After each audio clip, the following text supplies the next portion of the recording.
আমার স্ক্রিনে যে দালাল রোজা রেখে ভিডিওটা ছাড়লাম, যদি ইফতারের সময় দেখতাম আমার এই ভিডিওটা ভাইরাল হইছে তাহলে না কত খুশি হতাম। রং করে আমার 3জন লোক কপালা করে নেওয়ার কথা, কোম্পানিতে কপালা করা দিব।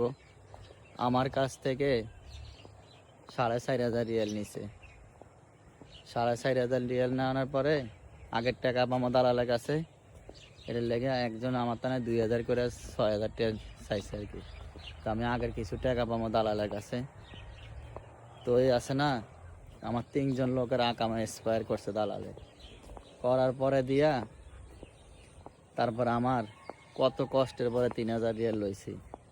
আর একটা লোকের মানিকনগর, মানিকগঞ্জের একজন লোক আর কি, আমার কোম্পানির একজনের জামাই আর কি, তার টাকাটা অনেক দিল না, অনেক 23 রিয়াল পামো। আর দেখেন গাড়ি দিয়ে কি রং ডং করতে আছে দালালে। মানুষের বিষা দিব কয়েক টাকা নেয়, কপালা করা দিব, কাজ দিব, কয়েক টাকা নেয়। এই পর্যন্ত কত মানুষের যে সর্বনাশ করছে। এর নাম হইল আইয়ুব আলী, আইয়ুব। আর একটা নাম আছে, এর নাম হইল আইয়ুব। সৌদি আরবের রিয়াদে থাকে, অলায়াতে এক অফিসে কাজ করে। আগে আসলো কেজি পিৎজা কোম্পানিতে, ওইখান থেকে এর ব্লাডের সমস্যা আসলো, পরে ওইখান থেকে লাত্তি দিয়ে বাইর করে দিছে।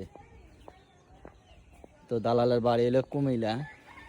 সবাই আমার স্ক্রিনের উপর আছে দালালের মোবাইল নাম্বার সকালে দিতে আছে। এই দালালের কাছে কেউ ভুলও কোনো টাকা দিবেন না। এই লোক কফালা করাইব কয়া, তারপরে বিষা দিব কয়া, এই পর্যন্ত কত লোকের সর্বনাশ করছে।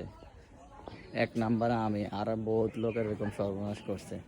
সবাই ভালো থাকবেন, ভিডিওটা বেশি বেশি করে শেয়ার করে সবাইকে দেখার সুযোগ করে দিবেন।